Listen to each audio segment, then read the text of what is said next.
Hello नमस्कार साथियों, स्वागत है आप सभी का फिर से एक नए वीडियो में। तो दोस्तों, जैसा कि आप लोगों को पता है कि आगे की जो सीटेट की जो परीक्षा है वो बहुत ही नज़दीक आती जा रही है। आप लोगों को पता है कि आपकी सीटेट की जो परीक्षा है वो 21 जनवरी को होने वाली है। तो उम्मीद कर रहा हूँगा कि आप लोग अपनी जो तैयारी है वो तैयारी को फास्ट कर चुके होंगे।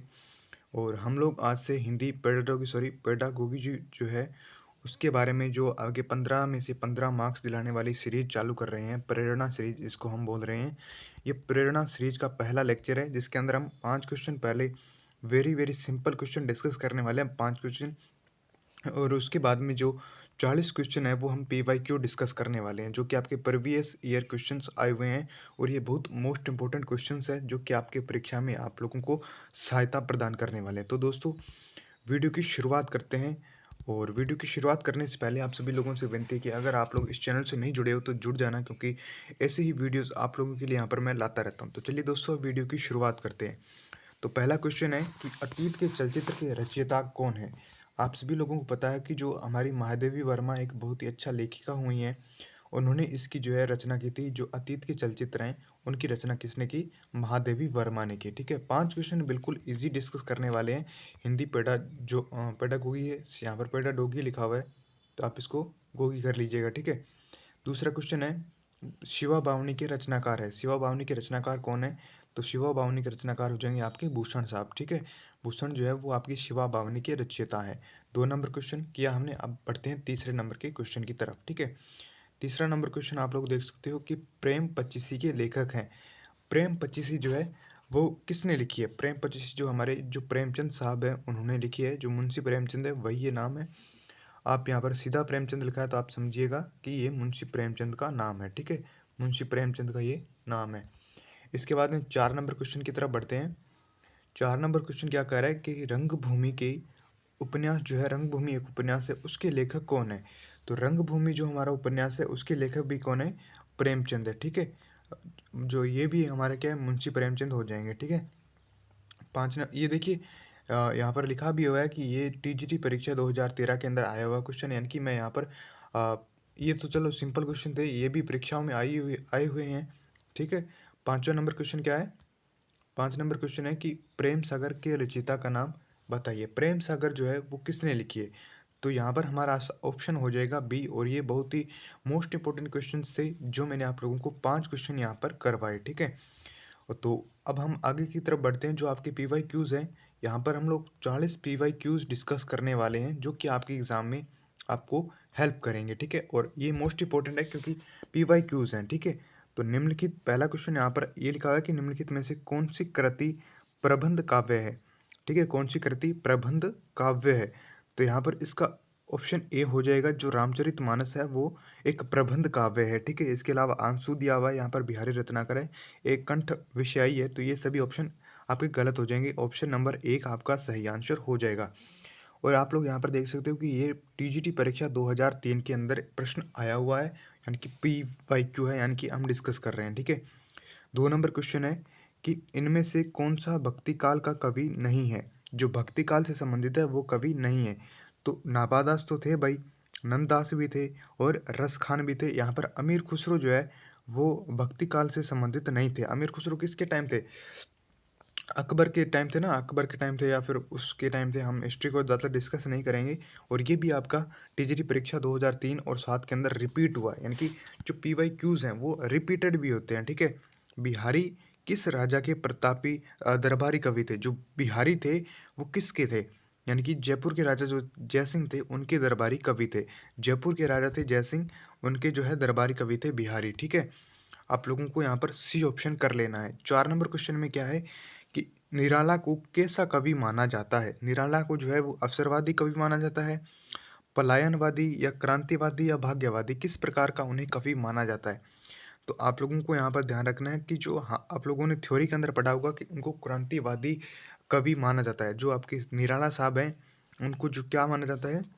जो सूर्यकांत त्रिपाठी निराला जो है उनको क्या माना जाता है? क्रांतिवादी वो एक कवि माने जाते हैं। ठीक है, 5 नंबर क्वेश्चन है कि विद्यापति की पदावली की भाषा क्या है?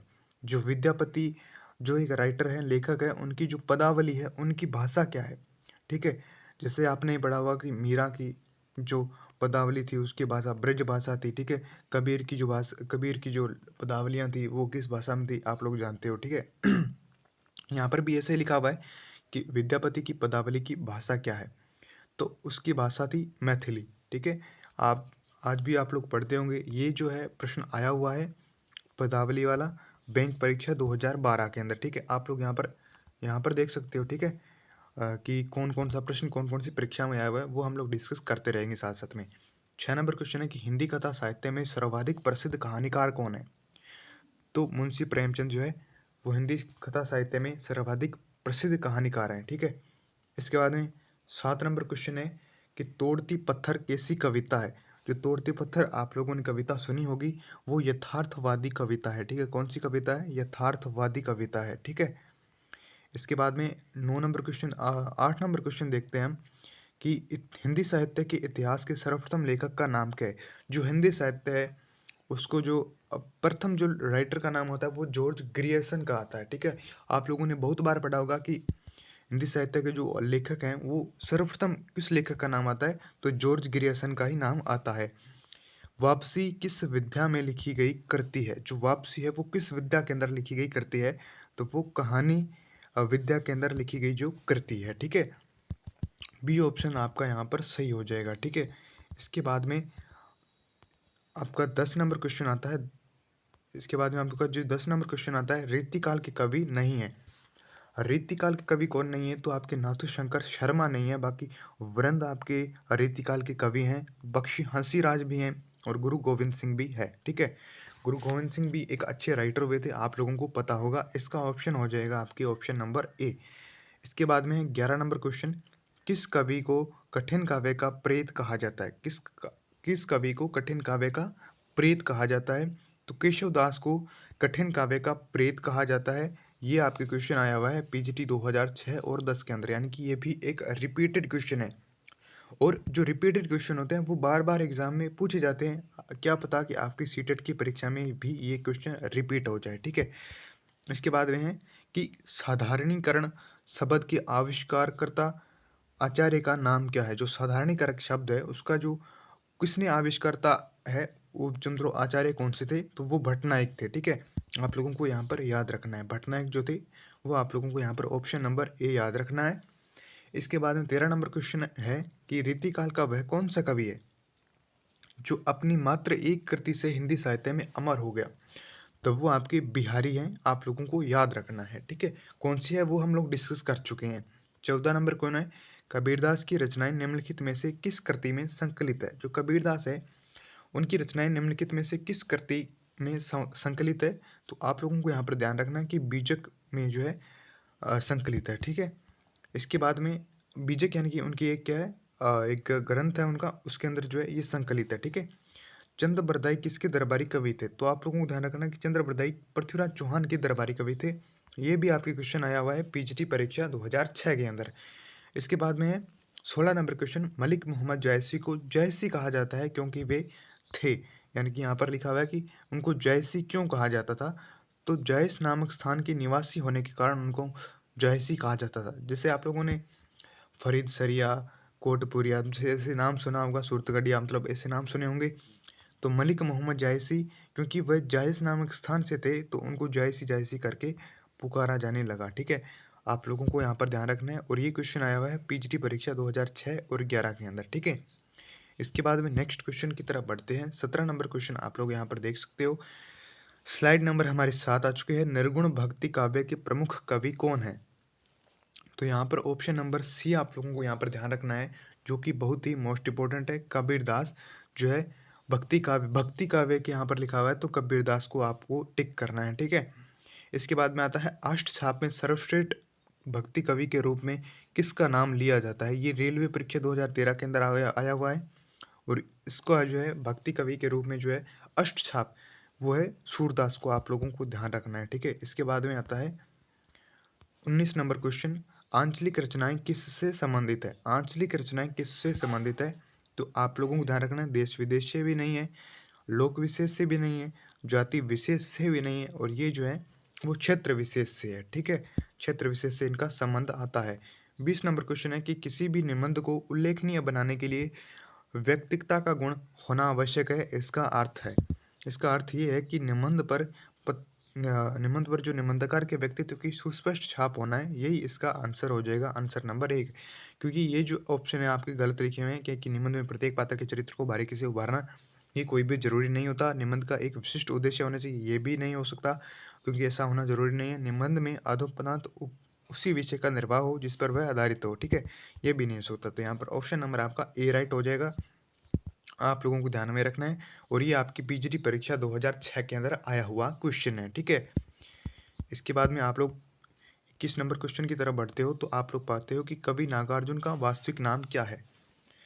बहुत सारे ये क्वेश्चन जो है वो बहुत ही मोस्ट इंपॉर्टेंट है, क्योंकि ये आ सकता है और ये भी आपके रिपीटेड हुआ हुआ क्वेश्चन है कि टीजीटी परीक्षा 2006 के अंदर आया हुआ है, और उसके बाद में भी ये क्वेश्चन आया हुआ है, लेकिन यहाँ पर मेंशन नहीं किया हुआ है, ठीक है।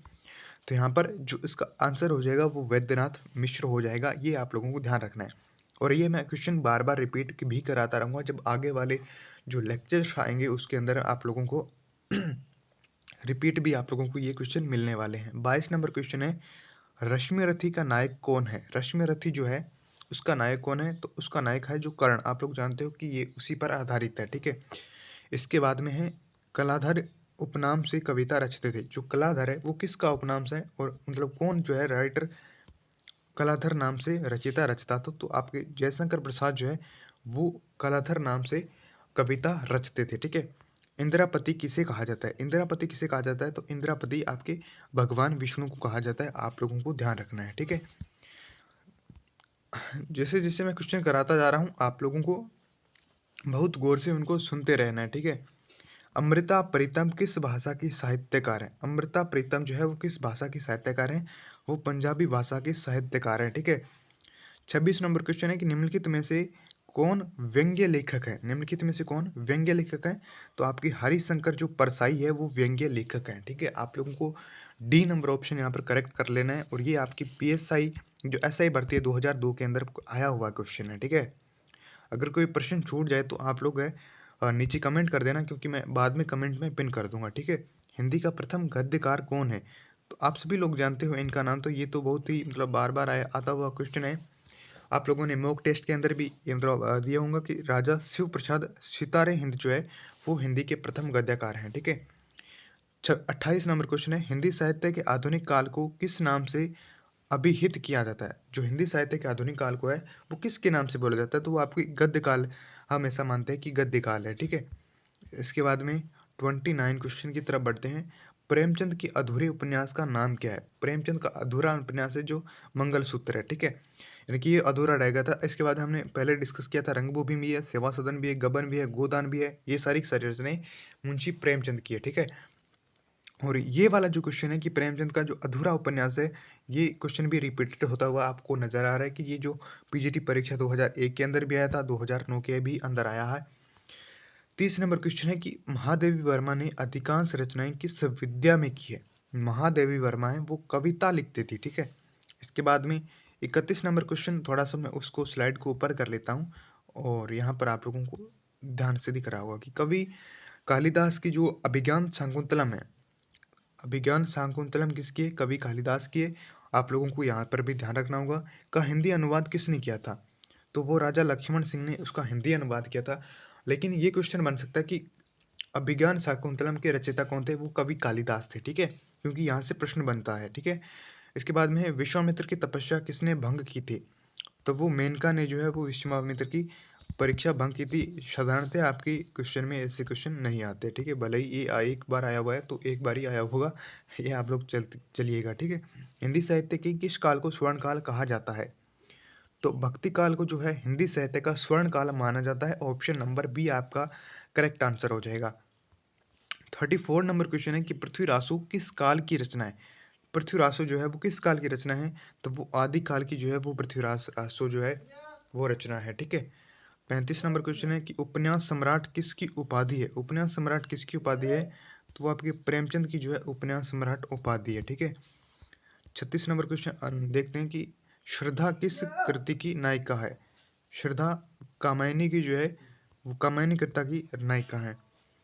तो तो अभी हमने 40 PYQ डिस्कस किए, हालांकि हमने 36 ही PYQ डिस्कस किए हैं, लेकिन जो मैंने पहले जो 5 क्वेश्चन कराए थे उनको भी ऐड कर लिया जाए तो अब 41 होते हैं। और ये सारे के सारे पीवाईक्यू ही मैंने डिस्कस कराए हैं। और अगर आप लोगों को सीटेट में 15/15 चाहिए हिंदी पेडागोगी में, तो आप हमारी ये प्रेरणा सीरीज से ज़रूर जुड़े रहें, क्योंकि प्रेरणा सीरीज हम लोग आगे भी कंटिन्यू करने वाले हैं और ऐसे 10-15 लेक्चर हम लोग यहाँ पर लेकर आने वाले हैं। तो हमारे स्टूडेंट जितने भी इस चैनल से जुड़े हुए हैं और जितने भी स्टूडेंट नहीं जुड़े हैं, तो उन सभी लोगों से विनती है कि अगर आप लोगों ने इस चैनल से अभी तक नहीं जुड़े हो, तो ज़रूर जुड़ जाना, क्योंकि आप लोगों के लिए सीटेट से जुड़ी बहुत सारी खबरें और बहुत सारे लेक्चर्स आने वाले हैं। धन्यवाद।